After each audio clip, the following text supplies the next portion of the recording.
Good morning, students. This is your computer class 12th, Halvasya Vidya Vihar.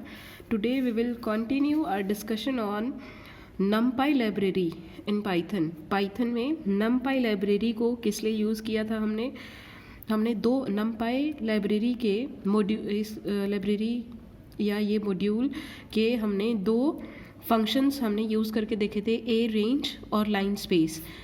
मैंने import किया, import numpy as np, और फिर उसके बाद np डॉट ए रेंज वो ये 4 आर्गुमेंट लेता है, जिनमें से स्टॉप, ये जो स्टार्ट, फिर स्टॉप, फिर स्टेप और उसके बाद डेटा टाइप, ये 3 आर्गुमेंट आपके ऑप्शनल होते हैं और ये मैंडेटरी होता है. ऐसे ही line space, np dot line space, start, stop और नंबर ऑफ वैल्यूज़ आप देते हैं कि स्टार्ट और स्टॉप के बीच में आपको कितनी total number of values, equally spaced values आपको चाहिए. तो ये कुछ सीक्वेंस जनरेट करेंगे, एरे जनरेट करेंगे और वो रिटर्न करेंगे, तो वो आपको किसी में इक्वेट डलवाना पड़ेगा. ये 2 बेसिक फंक्शन हैं और बहुत सारे फंक्शन हैं NumPy लाइब्रेरी में, उसके जो आप एक सीक्वेंस से दूसरी सीक्वेंस जनरेट करने में आपको आपकी हेल्प करते हैं. जैसे आपने इस तरह से एक एक्स सीरीज़ जनरेट कर ली, np डॉट, चाहे लाइन स्पेस से या अरेंज से, आपकी मर्जी है. मान लो ए रेंज फंक्शन मैंने लिया, उसमें स्टार्ट वैल्यू मैंने दे दी है 10, स्टॉप वैल्यू मैंने दे दी है 50 और स्टेप वैल्यू दे दिया 5. ठीक है, और डेटा टाइप वो भी ऑप्शनल है, आप देना चाहें दे सकते हैं, नहीं तो मान लो मैंने दे दिया int 32. ठीक है, ये मैंने ए रेंज फंक्शन में ये आर्ग्यूमेंट्स दिए कि 10 से लेकर 50 के बीच में, और ये लोअर बाउंड, अपर बाउंड, और ये स्टेप वैल्यू है, ये एक सीक्वेंस जनरेट होके x में आ जाए. सो x will become an array which has 10, 15, 20, 25 इस तरह से वैल्यूज़ हैं. तो ये एक एरे जनरेट कर दी है आपने, ए रेंज फंक्शन यूज़ करके एक रेंज जनरेट कर ली है. तो ये x क्या हो जाएगा, इक्वल टू, अगर मैं प्रिंट करूँ x को, अगर मैं इधर करूँ प्रिंट x, तो क्या आउटपुट आएगा, आउटपुट क्या आएगा आपका, x इक्वल टू 10, 15, 20, 25, 30, 35, 40, 45 इस तरह से आपकी ये सीक्वेंस बन जाएगी. अब मेरे पास बहुत सारे ऐसे फंक्शन हैं NumPy लाइब्रेरी में जो मैं किसी सीक्वेंस पे लगा सकती हूँ, जैसे साइन है या कोस है या टेंजेंट है या साइन हाइपरबोलिक है. ठीक है, ऐसे ही कोसाइन हाइपरबोलिक, टेंजेंट हाइपरबोलिक, या इनवर्स साइन होता है ARC साइन, आर्क साइन. ठीक है, या इनवर्स हाइपरबोलिक ARC SINH. ठीक है, ये तीनों पे ये एप्लीकेबल हैं. Sine hyperbolic, cosine hyperbolic, tangent hyperbolic, या arc sine, inverse sine, inverse cos, inverse tan, ये ARC लगाने से इनवर्स हो जाता है. या inverse hyperbolic sine, ARC sine H, inverse hyperbolic cos, inverse hyperbolic tangent. फिर उसके बाद एक्सपोनेंशियल फंक्शन होते हैं EXP. ठीक है, ऐसे ही लॉगरिथमिक फंक्शन होते हैं, log होता है, या log बेस 2 होता है, या log बेस 10 होता है. ये आपको बेस में नहीं लिखना है, ये साथ में लिखना है. ये फंक्शन है, प्री डिफाइंड फंक्शन है. यहाँ पे मान लो मैं x कोई भी सीरीज दे दूँ, ये सब इनपुट में क्या लेंगे, ये एक सीरीज, कोई सीक्वेंस, कोई भी सीक्वेंस हो सकती है आपकी, चाहे आपने इससे जनरेट किया है या आपने खुद मैनुअली लिखा है. जैसे मान लो मैंने ऐसे लिखा है y इक्वल टू, एक लिस्ट बना ली मैंने y, और इसमें लिखा है 10, 50, 90 और 200. तो y आपने खुद एक सीक्वेंस बना ली. ये फंक्शन आपको क्या करता है, एक बड़ी, मान लो ये तो छोटी सीक्वेंस थी, आपको बहुत बड़ी सीक्वेंस बनानी हो तो उसके लिए ये फंक्शन बहुत यूजफुल होते हैं. तो आपने चाहे फंक्शन के थ्रू या आपने मैनुअली आपने एक स्टैटिकली एक सीरीज़ ली है, वो सीरीज़ यहाँ पे आप इनपुट में देंगे इन फंक्शंस को, तो ये क्या करेगा, इस सीरीज़ के हर एलिमेंट का, this series can be list और टपल और एन एरे, तो इसके हर एलिमेंट का साइन कैलकुलेट करके नई सीरीज़ बना देगा. यानी अब अगर जैसे मैंने कोसाइन x लिया है, क्या करेगा, ये x सीरीज़ जो है, x जो है एरे, इसमें कितने एलिमेंट हो गए, 1 2 3 4 5 6 7 8 elements. It will calculate this cosine of every element of this sequence, this array, and will generate a new array. मान लो आप z में डाल रहे हैं, तो z will become a new array which has elements corresponding to the elements of x, and every element of z is cosine of every corresponding element of x, यानी z क्या बन जाएगा, z हो जाएगा आपका 10 का कोसाइन, ठीक है, जो भी होगा, फिर 15 का कोसाइन, फिर 20 का कोसाइन, 25 का कोसाइन, 30 का कोसाइन, 35 कोसाइन, कोसाइन 40, कोसाइन 45, इस तरह से लिस्ट बन जाएगी। ऐसे ही आप मान लो एक और लिस्ट बनाना चाहें कि w equal to 10 hyperbolic of z, यानी आपने एक नई सीरीज बना ली, उसमें इसके z जो एरे है उसका element wise tangent hyperbolic calculate किया है, यानी w एक और सीरीज बन गई जिसमें इस एलिमेंट का टेंजेंट हाइपरबोलिक कैलकुलेट किया, इसका टेंजेंट हाइपरबोलिक, इसका टेन हाइपरबोलिक, इसका 10, इस तरह से, ठीक है। तो आप एग्जिस्टिंग सीक्वेंस, एग्जिस्टिंग एरे से कोई नई एरे बना सकते हैं। ये सारे फंक्शन, ये आपकी बुक में लिस्ट दी हुई है, ये लिस्ट आप देखना, इन सारे फंक्शन से आप कोई एक सीरीज जनरेट करके और बाकी सीरीज जनरेट कर सकते हैं। इसका एग्जांपल एक छोटे से प्रोग्राम में हम करते हैं। मान लो मैंने सबसे पहले क्या किया, इंपोर्ट numpy एज np, ये शॉर्ट बनाने के लिए, फिर इंपोर्ट मैटप्लॉटलिब डॉट pyplot, ये मैटप्लॉटलिब पूरी लाइब्रेरी, उसका सिर्फ pyplot मॉड्यूल हमें चाहिए एज p। आपने दोनों लाइब्रेरीज को इंपोर्ट कर लिया, उसके बाद आपने एक सीरीज जनरेट की numpy लाइब्रेरी के थ्रू, numpy लाइब्रेरी का कोई भी फंक्शन यूज़ करके। मान लो मैंने लाइन स्पेस फंक्शन यूज़ किया, लाइन स्पेस की मुझे 10 वैल्यूज़ चाहिए, कहाँ से कहाँ तक, मान लो मुझे 100 से लेकर और 150 के बीच में 10 वैल्यूज़ चाहिए, equally spaced, start, stop and number of values, और वो मैंने किस में डलवा ली, मान लो x। तो x मेरे क्या बन गई है, an array which has total 10 elements and all the elements lie between 10 to 150 and have equal gap, equal space, ठीक है। तो मेरी x मेरी एक कोई भी एरे बन गई है, x एक एरे बन गई है जिसमें 10 एलिमेंट है।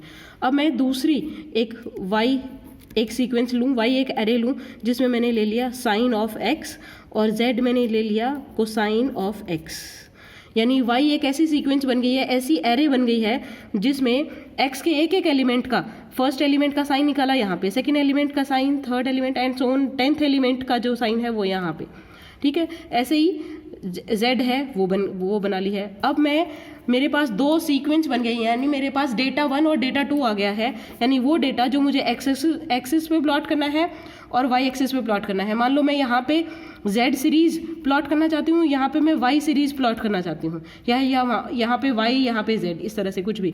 तो मान लो अब क्योंकि मुझे प्लॉट करना है, प्लॉट करने के लिए मुझे p यूज़ करना पड़ेगा। I have imported this library as p, तो p dot plot function use करना पड़ेगा, और उसमें कौन से मान लो मुझे y और z यही लिया है मैंने, तो ये y एक्सिस पे नहीं जाएगा।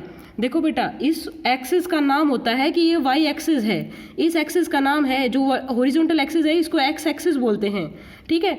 इस पे जो भी लेबल होगा उसका उसको x लेबल फंक्शन हम कॉल करेंगे उसके लिए। इस पे लेबल असाइन करने के लिए हम y लेबल फंक्शन यूज़ करेंगे, लेकिन ज़रूरी नहीं कि आप इस पे x सीरीज ही प्लॉट करो, आप a इस पे प्लॉट कर दो, b इस पे प्लॉट कर दो, y यहाँ प्लॉट कर दो, x यहाँ प्लॉट कर दो, आपकी मर्जी है। ये सिर्फ इतना दिखाता है कि ये जो पहली सीरीज है, this will be plotted along the horizontal axis, that is x axis, and this series will be plotted along vertical axis और y एक्सिस, ओके। तो यहाँ पे आपका y और यहाँ पे आपका z विल बी प्लॉटेड, यानी इसका पहला पॉइंट। और हाँ, इसमें एक ध्यान रखना होता है, the size of both of this series that you are plotting here, यानी this series and this series must have equal number of element, size should be same, ठीक है। तो ये आपने प्लॉट कर लिया, उसके बाद मान लो अब मैं ये नहीं बोल सकती कि यहाँ पे मैंने y दिया है तो y लेबल नहीं, ये x लेबल ही काम करेगा हॉरिजॉन्टल एक्सिस पे। y लेबल फंक्शन है, प्री डिफाइंड फंक्शन है, x लेबल फंक्शन का फंक्शन हॉरिजॉन्टल एक्सिस के लिए होता है, y लेबल फंक्शन है वो वर्टिकल एक्सिस के लिए होता है। तो मैंने लिखा x लेबल फंक्शन मैंने कॉल किया p डॉट x लेबल, और x लेबल मैंने दे दिया है, मान लो कोई भी मैंने दिया है साइन, और p डॉट y लेबल मैंने दे दिया कोस।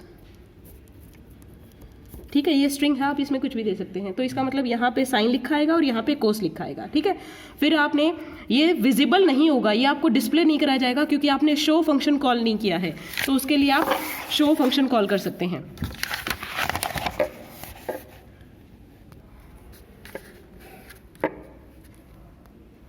तो ये p डॉट शो, जैसे आपने p डॉट शो किया, this graph will be displayed in A separate window. एक अलग से विंडो अपीयर होगी जिसमें आपको ये ग्राफ दिखेगा, जिसमें एक्स एक्सिस पे, हॉरिजॉन्टल एक्सिस पे आपको लेबल दिखेगा साइन, और वाई एक्सिस पे आपको लेबल दिखेगा कोसाइन, और एक्स एक्सिस पे जो पॉइंट्स होंगे वो इस सीरीज से लिए जाएंगे, और जो वाई एक्सिस पे जो पॉइंट होंगे वो इस सीरीज से लिए जाएंगे। ठीक है, इस एरे से लिए जाएंगे। तो इस तरह से आप कोई भी एक आपने सीक्वेंस बनाई, उससे आप कितनी भी सीक्वेंस जनरेट कर सकते हैं by using these basic functions of NumPy library. ये आप अपनी बुक से पढ़ना, ये है page number 291। Page number can be different in your book. उसके बाद जो नेक्स्ट टॉपिक आता है वो है, नेक्स्ट टॉपिक है आपका प्लॉट फंक्शन। जो हमने किया ना अभी p डॉट प्लॉट, तो प्लॉट फंक्शन है, उसमें बहुत सारे आर्ग्यूमेंट्स होते हैं जिनमें से आप कुछ ले सकते हैं, कुछ नहीं ले सकते। 2 आर्ग्यूमेंट है वो मैंडेटरी हैं, जो जिसमें आपको 2 डेटा सीरीज देनी पड़ती हैं, डेटा 1 एंड डेटा 2। मान लो मैंने लिया डेटा 1 और डेटा 2, मतलब ये एक सीक्वेंस है, चाहे ये एरे है चाहे ये लिस्ट है, ऐसे ये भी चाहे ये लिस्ट है चाहे एरे है चाहे टपल है। 2 लिस्ट आपने ली हैं जिनका साइज इक्वल है, जिसमें नंबर ऑफ एलिमेंट्स इक्वल हैं, और वो न्यूमेरिक वैल्यूज हैं, उसमें एरे नहीं है, कोई भी आपकी स्ट्रिंग नहीं है। ठीक है, उसके बाद बहुत सारे ऑप्शनल आर्ग्यूमेंट होते हैं जो आप यूज़ कर सकते हैं। आप अपने ग्राफ को अट्रैक्टिव बनाने के लिए, गुड लुकिंग बनाने के लिए, उसको डेकोरेट करने के लिए बहुत सारे आर्ग्यूमेंट्स और यूज़ कर सकते हैं। उससे पहले मैं एक बात बताऊँ आपको कि जब भी आप ग्राफ प्लॉट करते हैं तो जैसे ग्राफ में पॉइंट्स प्लॉट होते हैं ना, सबसे पहले कि एक्स एक्सिस का और वाई एक्सिस का, पहला जैसे ये मान लो एक्स सीरीज आपने ली है 5, 10, 20। ठीक है, वाई सीरीज आपने ली है 10, 20, 50। तो पहला ये इसका पॉइंट 5 और इसका, और एक्स एक्सिस आपने यहाँ प्लॉट की, वाई सीरीज आपने यहाँ पे प्लॉट की है। तो पहला पॉइंट क्या प्लॉट होगा, 5 और 10, इधर 5 और इधर 10। ठीक है, दूसरा यहाँ 10 और यहाँ 20, यहाँ 10 और यहाँ 20, इस तरह से। तीसरा 20 और 50, यहाँ पे 20 और यहाँ पे 50, इस तरह से। तो ये जो पॉइंट्स हैं, जो एक्चुअल पॉइंट जो आपने ग्राफ में प्लॉट किए हैं, उसके बाद इनको ज्वाइन कर दिया यूजिंग ए लाइन। ठीक है, तो ये जो पॉइंट्स हैं which are actual data that you have plotted in the graph is called marker। ये आपके मार्कर हैं, एक मार्कर ये, एक मार्कर ये, एक मार्कर ये। इन मार्कर्स को आपने ज्वाइन कर दिया तो ये आपका एक ग्राफ बन गया है आपका। ठीक है, तो आपके पास कई सारे ऑप्शनल आर्ग्यूमेंट होते हैं। वो ऑप्शनल आर्ग्यूमेंट क्या क्या हैं? तो प्लॉट फंक्शन में ये आपके आर्ग्यूमेंट्स होते हैं D1, D2, ये मैंडेटरी आपको देने ही पड़ेंगे 2 सीरीज। उसके बाद आता है कलर मतलब ये जो लाइन ड्रॉ हुई है, आपका जो ग्राफ है, जो लाइन आपने ड्रॉ की है, उसका कलर क्या होगा। उसके लिए अलग अलग कोड हैं, जैसे रेड के लिए R है, ब्लू के लिए B है, ब्लैक के लिए K है, ग्रीन के लिए G, येलो के लिए Y। इस तरह से हर कलर के लिए एक कलर कोड है। तो कोई भी कलर कोड आप यूज़ कर सकते हैं। जैसे आप ये लाइन रेड चाहते हैं तो R यूज़ कर सकते हैं, आप इसको ग्रीन चाहते हैं तो G यूज़ कर सकते हैं। ठीक है, यहाँ पे आप सिंपल प्लॉट और मान लो X, Y और G। ठीक है, तो ग्रीन कलर का होगा। उसके बाद लाइन विड्थ, जो ये लाइन दी है इसकी विड्थ आप पॉइंट्स में दे सकते हैं। तो आप दे सकते हैं कि लाइन विड्थ इक्वल टू, आपने 5 लिया या 10 लिया, नंबर ये पॉइंट्स में दे सकते हैं आप। ये सॉरी, इन्वर्टेड कॉमास नहीं लगाना। उसके बाद लाइन स्टाइल आप या तो लाइन स्टाइल लिख सकते हैं या LS भी लिख सकते हैं। LS इक्वल टू या लाइन स्टाइल इक्वल टू आप लिख सकते हैं। तो उसके लिए बहुत सारी प्री डिफाइंड वैल्यूज हैं या कोड भी हैं। जैसे लाइन स्टाइल आपकी कॉन्टिन्यूस सॉलिड लाइन हो सकती है, या आपकी ये ऐसे डैश लाइन हो सकती है, या डैश डॉट इस तरह से हो सकती है, या डॉटेड लाइन हो सकती है। तो इसके लिए कोड होता है, आप एक हाइफन यूज़ करें। ठीक है, इसके लिए 2 हाइफन, इसके लिए डॉट और हाइफन, और इसके लिए डॉट। ठीक है, तो ये अगर आप, तो इनमें से कोई भी आप यूज़ कर सकते हैं, या इनके नाम भी हैं, जैसे सॉलिड, अगर line style equal to solid भी लिख सकते हैं आप, या आप डैश्ड लाइन लिख सकते हैं, डैश्ड, या डॉटेड डैश्ड, या डॉटेड लिख सकते हैं, या डॉटेड डैश्ड। ठीक है, इस तरह से प्री डिफाइंड वैल्यूज भी हैं, या आप ऐसे भी लिख सकते हैं एल एस इक्वल टू ये, इसका मतलब सॉलिड है। और अगर आपने इस तरह से लिखा है तो इसका मतलब ये डैश डॉट इस तरह की लाइन बनेगी। The style of this line you can define using L S और लाइन स्टाइल, आपकी मर्जी है। ठीक है, तो आपने एक्स दे दिया, वाई दे दिया, जी दे दिया, मतलब कलर ग्रीन होगा, लाइन विड्थ 5 दे दी, लाइन स्टाइल आपने ये दे दिया, मान लो ये नहीं लिखा, आपने ये लिखा, या इस तरह से भी लिख सकते हैं आप, नो प्रॉब्लम। उसके बाद इसमें नेक्स्ट आता है आपका मार्कर।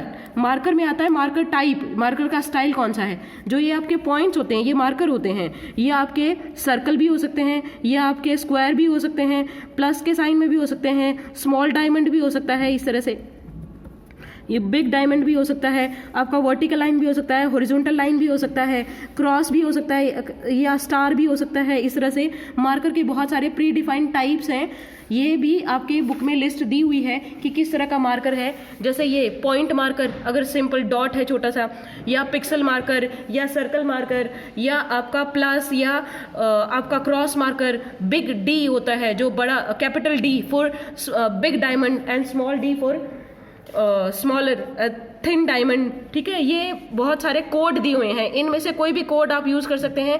जैसे ये दोगे तो जो आपका मार्कर है वो स्टार टाइप में होगा, ये दोगे तो आपका ये ट्रायंगल डाउन मार्कर, इस तरह का, ये इस तरह का मार्कर बन जाएगा। ठीक है, तो मार्कर के टाइप के लिए बहुत सारे कोड हैं, आप कोई भी आप यूज़ कर सकते हैं। आप उसमें बस इतना लिखें मार्कर इक्वल टू स्टार, तो आपका जो मार्कर है वो इस टाइप का बन जाएगा। ठीक है, इस टाइप का।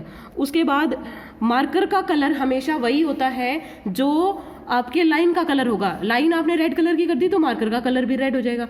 लेकिन अगर आप लाइन के कलर से मार्कर का कलर डिफरेंट करना चाहते हैं तो उसके लिए आर्ग्यूमेंट है मार्कर एज कलर।